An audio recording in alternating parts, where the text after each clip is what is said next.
there was new technology.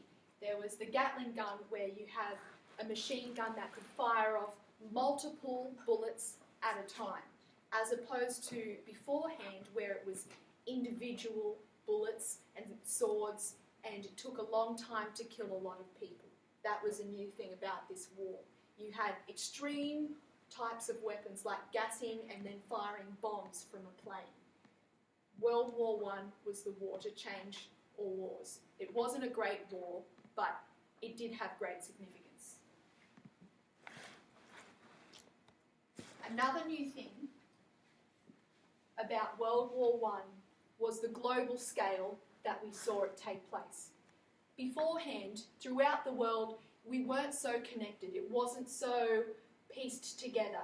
Australia was connected to Britain. So at the beginning of the century, when World War I happens, that's why we see it becoming a world war, because everything is global now.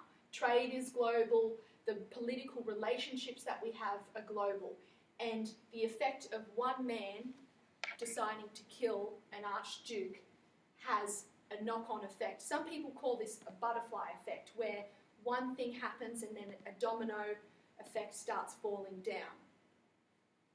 Now, I want to know what you guys want to learn about. Alright, so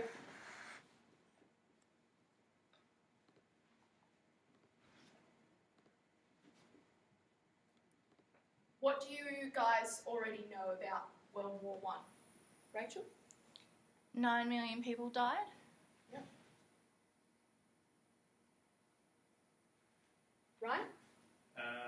Germany got greedy. Yeah.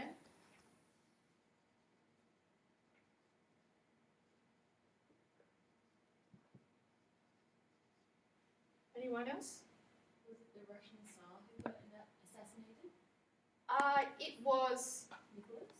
Austro-Hungarian. it was Austro-Hungary's heir to the throne, Arch. How does the Tsar Nicholas tie in? That's what I remember. Well, he was aligned with Serbia, the Russians. So Yeah. we could put that. What we want to learn is about the alliance system and how everyone was connected. Okay. So is there anything else you guys already know off the top of their head, or do you want to tell me what you want to learn about? What do you want to learn about, Alice? I want to learn about what the women did in war. Good point.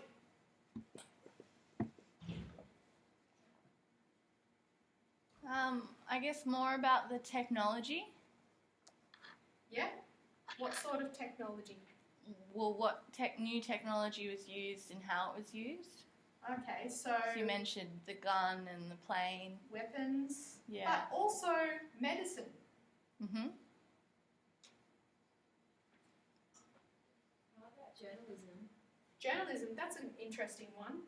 So how did the type of writing influence the way we understand the war? Yes? Maybe like propaganda? Propaganda, that's a great one, because that really informs the way we understand the perspective of what the war was like today.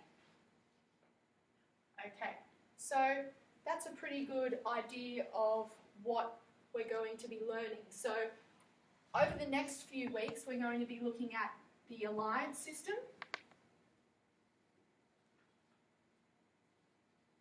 We'll be doing a part on Australia's involvement, and that'll include some stuff about women's involvement.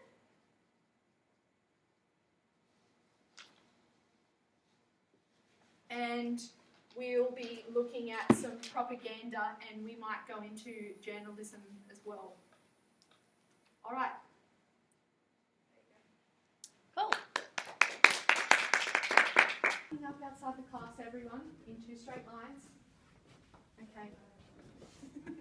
How's your weekend been? Good. Yeah, what did you do? Go hang out with your friends? I did. Yeah, Yeah. okay. Well, let's go inside the class now. Come on, Okay. everyone.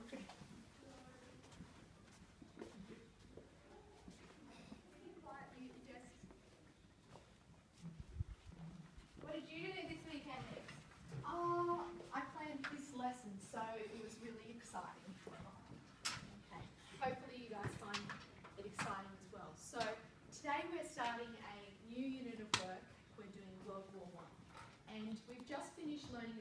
convicts. So we're kind of starting off where we left off, which seems strange to you because convicts ended well before World War I started.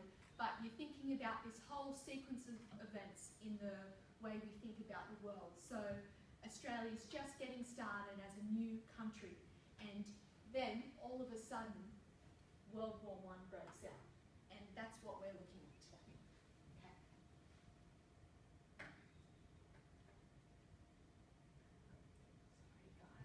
Sorry guys, there we go.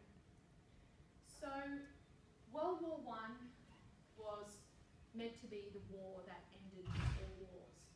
It was considered at the time the Great War. Everyone went into it being super, super excited because I guess everyone had a romantic idea about what war was like. And everyone joined up and they went to fight, and it was going to be the best time ever. But what actually happened? Rachel, do you know anything about World War I? Lots of people died. That's right. So, World War, what was it like before World War I? Well, in this painting, you can see that there's horses and there's gentlemen riding along, and they've got their guns that they would put in one bullet at a time. They'd fill it up. It wasn't like machine guns yet. It was kind of elegant. You'd go gracefully along and you'd decide the terms of war, and you'd say, okay, so I'm going to meet you on that hill and we'll go and battle. It was totally different before World War I. Here's another picture. You'd have great men who would lead into battle, and everyone would go, oh, we're going to have an excellent time.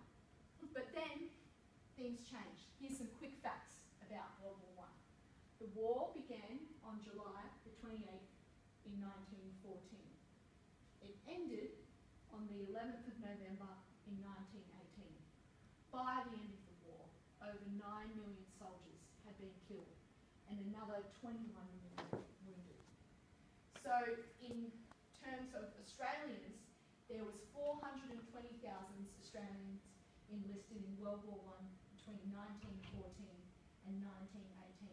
So at the time, this was around 38.7% of the male population of between 18 to 44. That was the age of enlistment that you could go and fight in the war. So try and think about that. If you were in Australia at that time, all your mates, if you were a guy, you went to war. If you were 17, you were itching to turn 18 because you wanted to go to war. And that's what it was like at the time. But it was totally new compared to anything that had ever been done before. There were new weapons. So who can tell me what they can see in the image in the top left? Right? Trenches, gas masks, Yep, so it was a new technology. What was gas used to do? kill, And was it a quick death? No. What about the next image? What's that of in the right corner? A tank. A tank. So did we have those in the 18th century, in the 19th century? No. So it was completely new. And then we've got an aeroplane, a new technology that had just been invented right before or even during the war. I'll have to confirm. I don't know everything. And then what about the final image? Yes? Gatling gun. The Gatling gun. Can you tell me what you know about that? They fire a lot of bullets really, really, really quickly without need to constantly reload them. So it was different to what I was talking about, wasn't it? It's not like you have to refill and it takes a lot longer to kill someone. All right, so it's very new. And another new thing is that war was generally restricted to just particular areas of the world. So you had the American Civil War, and that was America fighting between itself. You had the Boer War, which involved a lot of countries, but it wasn't global.